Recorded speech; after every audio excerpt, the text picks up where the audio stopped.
বুকের মধ্যে বৃষ্টি নামে, নৌকা টলমল, কুল ছেড়ে আজ অকুলে যাই এমনও সম্বল।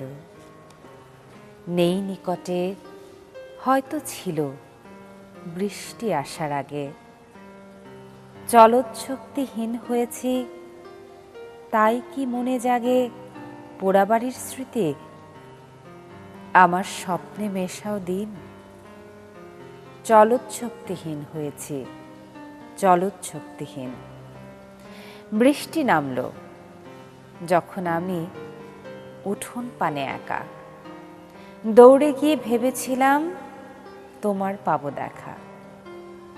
হয়তো মেঘে বৃষ্টিতে বা শিউলি গাছের তলে আজানো কেশ ভিজিয়ে নিচ্ছ আকাশ ছেঁচা জলে।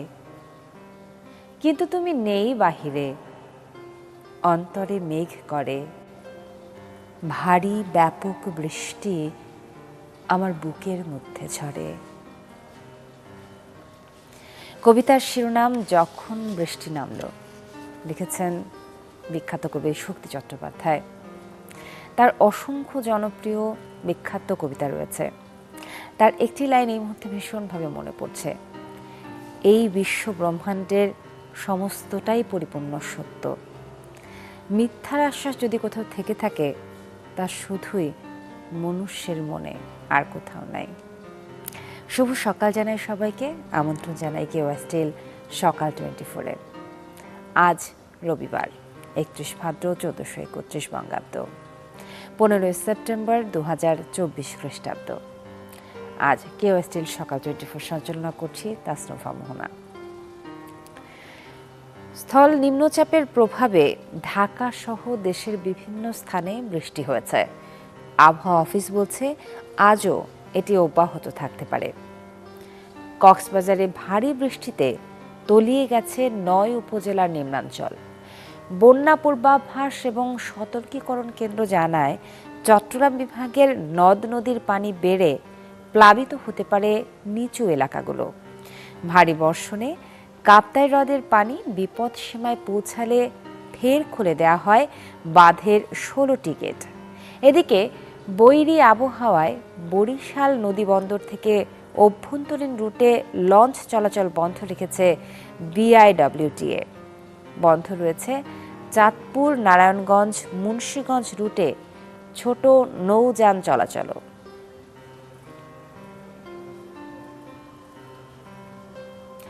বৈরী আবহাওয়ার কথা বলছিলাম। বৈরী আবহাওয়ায় বরিশালের অভ্যন্তরীণ 10 রুটের লঞ্চ চলাচল বন্ধ রয়েছে, এটাও জানিয়েছি। সমুদ্র বন্দরে 3 এবং নৌবন্দরে 2 নম্বর সতর্কতার সংকেত দেখাতে বলা হয়েছে।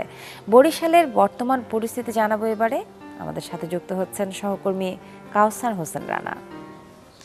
রানা, গত দুদিন থেকেই সারা দেশে ভারী বর্ষণ দেখা দিয়েছে এবং সেই সঙ্গে নিম্নাঞ্চলগুলো প্লাবিত হচ্ছে।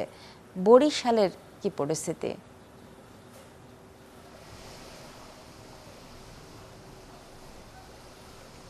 হ্যাঁ তাসনুভা, গত দুদিন ধরে যে একটানা বৃষ্টি হচ্ছে, সেই বৃষ্টির কারণে বরিশালের যে নিম্নাঞ্চল, সেই নিম্নাঞ্চলে পানি প্রবেশ করেছে এবং গত 24 ঘন্টায়, অর্থাৎ গতকাল সকাল 6টা থেকে আজ সকাল 6টা পর্যন্ত, এই যে 24 ঘন্টা, এই 24 ঘন্টায় বরিশালের আবহাওয়া অফিস যে রেকর্ড করেছে, সেখানে তারা 160 মিলিমিটার বেশি পরিমাণ বৃষ্টিপাত রেকর্ড করেছে। বুঝতেই পারছেন যে কী পরিমাণ বৃষ্টিপাত হয়েছে। এবং গতকাল রাত 12টার দিকেও কিন্তু আমরা দেখেছি যে এই যে পানি নিম্নাঞ্চল যে তলিয়ে গেছে পানিতে, সেখানে পানি বৃদ্ধি পাচ্ছে, একেবারে রাস্তার উপরে জোয়ারের মতন পানি বাড়ছে। নদীতে যেমন জোয়ার দেখা যায়, সেরকম আমরা রাস্তার উপরে পানি বৃদ্ধির যে জোয়ারের মতন দেখেছি। এমন অবস্থা বরিশালের অধিকাংশ সড়ক। আগে বৃষ্টি হলে হয়তো 2-1টি সড়ক ডুবে যেত, কিন্তু গতকাল রাতভর যে বৃষ্টি হয়েছে, সেই বৃষ্টিতে বরিশালের অধিকাংশ সড়ক এখন এরকম পানিতে তলিয়ে গেছে। এবং এই পানির মধ্যে থেকে আপনি দেখছেন যে যানবাহন যেগুলো রয়েছে, সেগুলো সেই পানি ভেঙে তারপর যেতে হচ্ছে এবং তার ফলে যে ঢেউ হচ্ছে, মনে হচ্ছে যে আমি একেবারে নদীর মধ্যে দাঁড়িয়ে আছি, এমন পরিমাণ ঢেউ হচ্ছে। এর ফলে যেটি হচ্ছে যে সাধারণ খেটে খাওয়া মানুষ যারা রয়েছে তাদের কিন্তু দুর্ভোগ পোহাতে হচ্ছে, কারণ সাত সকালে তাদেরকে আজ বের হতেই হবে। আপনি জানেন আজ রোববার কর্মদিবসের শুরু, তো সেই কর্মদিবসের শুরুতে কিন্তু তাদেরকে এই পানি ভেঙেই যেতে হচ্ছে শিক্ষার্থী যারা রয়েছে তাদেরকে, বিশেষ করে রিক্সা চালক বা খেটে খাওয়া মানুষ যারা, তাদেরকে সবচেয়ে বেশি দুর্ভোগে শিকার হতে হচ্ছে। এর পাশাপাশি আরেকটি বিষয় আপনি উল্লেখ করছিলেন যে অভ্যন্তরীণ লঞ্চ চলাচল বন্ধ রয়েছে। এটি মূলত বরিশালের যে অভ্যন্তরীণ রুট, যে সেই রুটে লঞ্চগুলো চলাচল বন্ধ রয়েছে। এটাকে বরিশালের স্থানীয় ভাষায় একতলা লঞ্চঘাটও বলা হয়।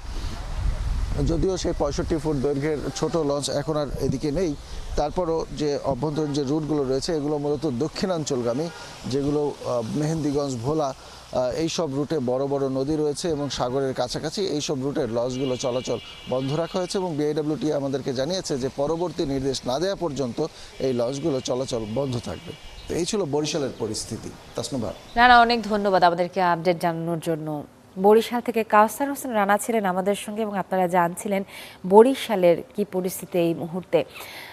সারা দেশে ব্যাপকভাবে ভারী বর্ষণ শুরু হয়েছে এবং সেই কারণেই আবহাওয়ার পরিস্থিতি এবারে জানিয়ে দিতে চাই। চলুন সকাল সকাল আমরা দেখিনি গেল 24 ঘন্টার আবহাওয়ার তথ্য কি বলছে, সেই সঙ্গে সার্বিক আবহাওয়ার পরিস্থিতি জানাবো আপনাদেরকে এবারে। ঢাকায় গেল 24 ঘন্টায় সর্বোচ্চ তাপমাত্রা শনাক্ত হয়েছে 26.4 ডিগ্রি সেলসিয়াস, সর্বনিম্ন তাপমাত্রা ছিল 24.8 ডিগ্রি সেলসিয়াস। রাজশাহীতে সর্বোচ্চ তাপমাত্রা 29.3, সর্বনিম্ন 25.5, রংপুরে সর্বোচ্চ তাপমাত্রা 33, সর্বনিম্ন 26, ময়মনসিংহে সর্বোচ্চ তাপমাত্রা শনাক্ত হয়েছে 30.2 ডিগ্রি সেলসিয়াস, সর্বনিম্ন তাপমাত্রা ছিল 27 ডিগ্রি সেলসিয়াস। সিলেটে গেল 24 ঘন্টায় সর্বোচ্চ তাপমাত্রা শনাক্ত হয়েছে 33.6 ডিগ্রি সেলসিয়াস, সর্বনিম্ন তাপমাত্রা ছিল 28.6 ডিগ্রি সেলসিয়াস। চট্টগ্রামে সর্বোচ্চ তাপমাত্রা 28.2, সর্বনিম্ন 24.7, খুলনায় সর্বোচ্চ তাপমাত্রা 29, সর্বনিম্ন 25.5, বরিশালে সর্বোচ্চ তাপমাত্রা শনাক্ত হয়েছে 28.4 ডিগ্রি সেলসিয়াস, সর্বনিম্ন তাপমাত্রা ছিল 24.5 ডিগ্রি সেলসিয়াস। গেল 24 ঘন্টায় দেশের সর্বনিম্ন তাপমাত্রা ছিল যশোরে 23 ডিগ্রি সেলসিয়াস, সর্বোচ্চ তাপমাত্রা শনাক্ত হয়েছে সিলেটে 33.6 ডিগ্রি সেলসিয়াস। আজ সকল বিভাগেই অস্থায়ীভাবে দমকা হাওয়াসহ হালকা থেকে মাঝারি ধরনের বৃষ্টি কিংবা বজ্রসহ বৃষ্টি হতে পারে, সেই সাথে কোথাও কোথাও মাঝারি ধরনের ভারী বর্ষণও হতে পারে। আজ সারা দেশে দিনের তাপমাত্রা সামান্য বৃদ্ধি পেতে পারে। সারা দেশে দুদিন ধরে চলছে ভারী বৃষ্টিপাত এবং সেই সঙ্গে বিরূপ আবহাওয়া। তাই সকলে যারা বাইরে বেরোবার পরিকল্পনা করছেন তারা নিশ্চয়ই পূর্ব পরিকল্পনা অনুযায়ী তারপরেই নিজের কাজে বেরোবেন। এবারে পোশাক শিল্প কারখানার খবরাখবর। গাজীপুর এবং আশুলিয়ায় আজ থেকে খুলছে সব পোশাক কারখানা। চলুন আমরা শিরোনামগুলো একটুখানি পড়ি, সেই সঙ্গে পোশাক কারখানা সম্পর্কে কি লেখা হয়েছে সমকালে সেটা জানতে চাই। সমকালে লেখা হয়েছে, খোলা থাকবে সব পোশাক কারখানা, বিশৃঙ্খলা হলেই বন্ধ, সরকার মালিক শ্রমিক ত্রিপক্ষীয় বৈঠক। চলুন প্রিয় দর্শক, এবার তাহলে পোশাক কারখানার কি আপডেট সেটা জানতে আমাদের সহকর্মী অপু হাবের সঙ্গে যুক্ত হই। অপু, শুভ সকাল আপনাকে। পোশাক কারখানাগুলো খোলা হয়েছে এবং পোশাক শ্রমিকরা তাদের কারখানায় কাজে যোগ দিচ্ছেন কিনা জানান আমাদেরকে। শুভ সকাল তাসনুবা। সকাল থেকে কিন্তু পোশাক কারখানাগুলো খুলে দেওয়া হয়েছে, পোশাক কারখানা খুলে দেওয়া হয়েছে এবং শ্রমিকরা অলরেডি কাজে যোগদান করেছে। এখানে শিল্পাঞ্চল সাভারের যে শ্রমিকরা কিন্তু প্রবেশ করেছে এবং বিজিএমের নির্দেশনা অনুসারে সমস্ত কারখানা খুলে দেওয়ার কথা রয়েছে এবং খুলে দেওয়া হয়েছে। এর মধ্যে পোশাক কারখানাগুলোতে উৎপাদন শুরু হয়ে গেছে। কারণ আপনি জানেন যে সকাল 8টা থেকে বেশিরভাগ পোশাক কারখানায় কিন্তু শ্রমিকরা প্রবেশ করে বৈরী আবহাওয়া উপেক্ষা করে শ্রমিকরা যারা একটু পরে আসছেন তাদেরকেও কিন্তু এই মুহূর্তে প্রবেশ করতে দেওয়া হচ্ছে, তারা প্রবেশ করছেন। এবং শিল্প পুলিশ যেটি জানিয়েছে, শিল্প পুলিশের পক্ষ থেকে জানানো হয়েছে যে শিল্পাঞ্চল, সাভার এবং আশুলিয়ার সমস্ত পোশাক কারখানাগুলোকে খুলে দেওয়া হয়েছে এবং খুলে দেওয়ার সিদ্ধান্ত গ্রহণ করা হয়েছে।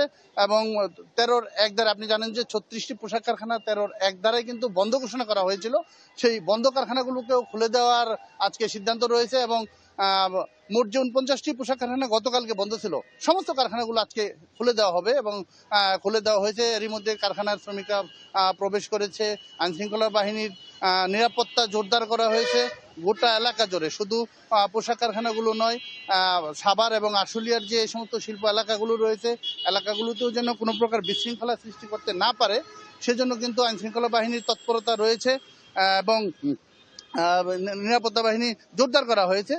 যদি কোনো পোশাক কারখানা তাদের ন্যায়সঙ্গত কোনো দাবি দেওয়া নিয়ে আলোচনা থাকে, সেই দাবি দেওয়া কিন্তু তারা আলোচনা করতে পারবে, এমনটি তারা বলছেন, বিজিএমের পক্ষ থেকে বলা হয়েছে।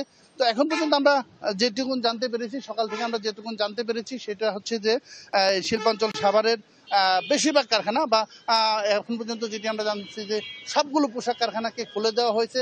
শ্রমিকরা বৈরী আবহাওয়া উপেক্ষা করে তারা কিন্তু কারখানায় এরই মধ্যে প্রবেশ করেছে এবং উৎপাদন শুরু করেছে।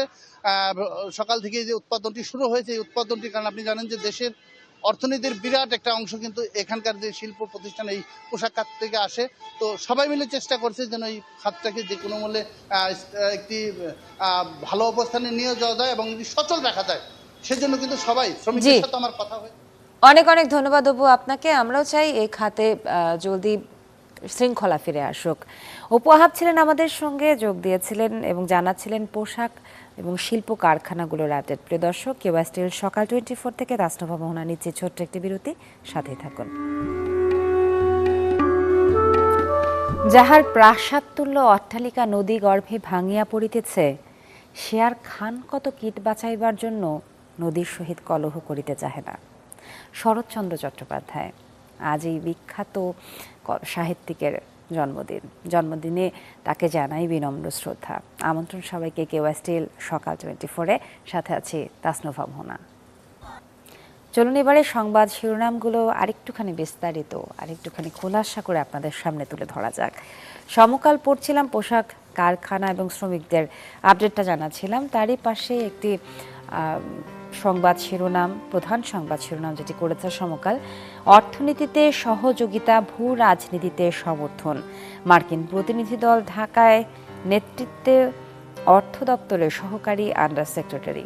সঠিক অর্থনৈতিক সংস্কার হলে আসবে মার্কিন বিনিয়োগ, বলছে ঢাকা দূতাবাস। তারই পাশে রাজধানীতে সাবেক জনপ্রশাসন মন্ত্রী ফরহাদ গ্রেপ্তার, সাবেক স্বরাষ্ট্রমন্ত্রীর ছেলে জ্যোতি 4 দিনের রিমান্ডে। আরেকটু নিচের দিকে যাচ্ছি সমকালে, স্কুল, পাঠাগার, কমিউনিটি সেন্টারে বসে চলছে থানা।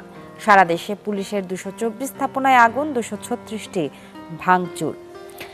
বলা হচ্ছে সরকারের কার্যক্রম আশানুরূপ নয়। নাগরিক কমিটির সংবাদ সম্মেলনে এই কথাটি বলা হয় এবং আরো বলা হয় যে সংবিধান পুনর্লিখন করতে হবে, দ্রুত সংস্কারের দাবি তাদের।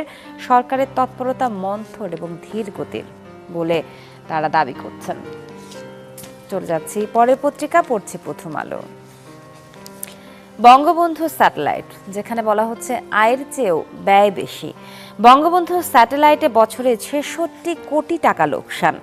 স্যাটেলাইটটির পরিচালনাকারী সরকারি প্রতিষ্ঠান বিএসসিএলকে কৌশলে লাভজনক দেখানো হচ্ছে। আয় ব্যয়ের তথ্য নিয়ে লুকোচুরি করা হতো। সরকার পতনের 4 দিন আগে বসুন্ধরা গ্রুপকে বিশেষ সুবিধা প্রদান করা হয়। বসুন্ধরা গ্রুপকে সুবিধা দিতে নিজেদের নীতিমালা থেকে সরে এসেছিল কেন্দ্রীয় ব্যাংক, বলছে ন্যাশনাল ব্যাংক। কারখানা চালুর সিদ্ধান্ত, অস্থিরতা হলে ব্যবস্থা তৈরি পোশাক খাত। গতকালও আশুলিয়া এলাকায় শ্রমিক বিক্ষোভের জেরে অর্ধশত কারখানা বন্ধ রাখে কর্তৃপক্ষ। প্রশ্নবিদ্ধ শিক্ষক নিয়োগ, ঐতিহাসিক পর্যালোচনা ও প্রস্তাব। এবারে পড়ছি কালের কণ্ঠ। অর্থ লোপাটে বাপ বেটার মহা রেকর্ড। মাফিয়াদের গডফাদার সাবেক স্বরাষ্ট্রমন্ত্রী কামালের 1000 কোটি টাকার দুর্নীতির তথ্য অনুসন্ধান শুরু। এদিকে প্রধান উপদেষ্টার সঙ্গে বৈঠক আজ প্রাধান্য পাবে 4টি বিষয়। ডোনাল্ড লু সহ মার্কিন প্রতিনিধি দল ঢাকায়। 3 মাসে বাড়ল দরপত্রের মেয়াদ, সাগরে তেল গ্যাস অনুসন্ধানের প্রক্রিয়া আরও পেছালো। অযোগ্যদের হাতে বৈধ অস্ত্রের লাইসেন্স। আগ্নেয়াস্ত্র নিয়ে অনিয়ম, লাইসেন্স স্থগিত করার পর 13,349 অস্ত্র জমা। মোট অস্ত্রের সংখ্যা জানা যায়নি, অনেক ক্রেতার টিআইএন নেই। বলা হচ্ছে কমিশন বাণিজ্যে 1,000 কোটি টাকা লোপাট তারিক সিদ্দিকীর।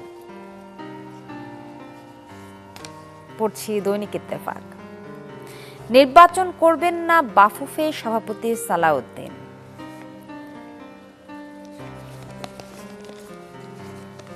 গণতান্ত্রিক ছাত্র শক্তির সব কার্যক্রম স্থগিত ঘোষণা করা হলো।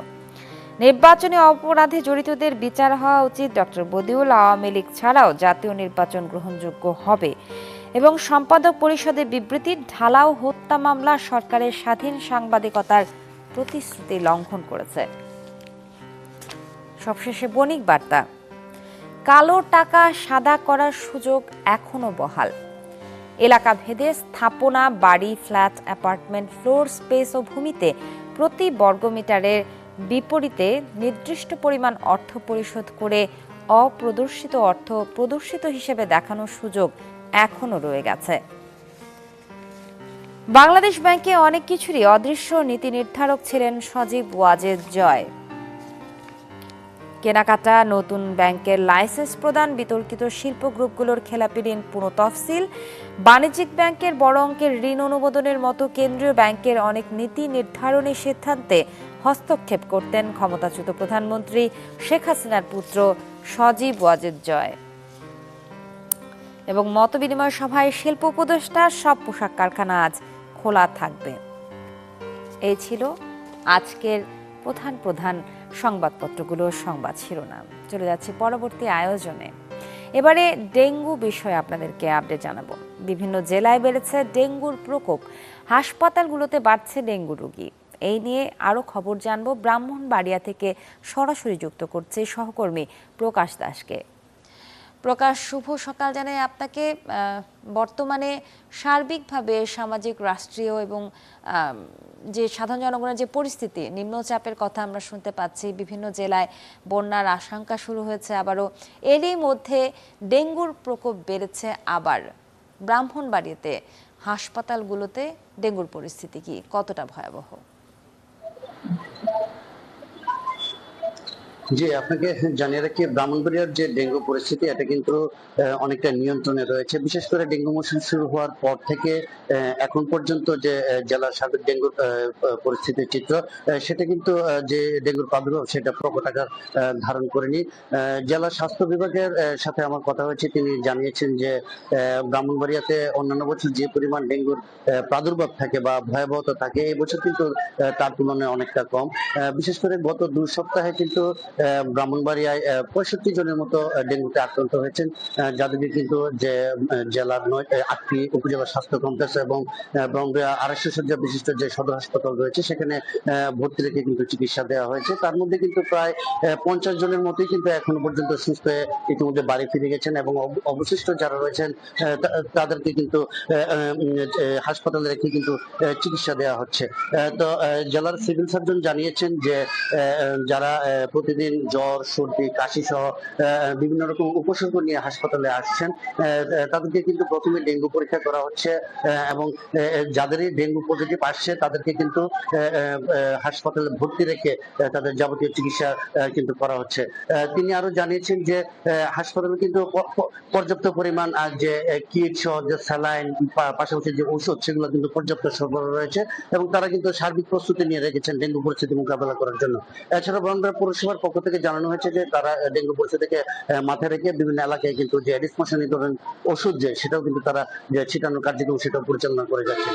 তো এই ছিল আমার কাছে ব্রাহ্মণবাড়িয়ার ডেঙ্গু পরিস্থিতি নিয়ে সর্বশেষ খবর।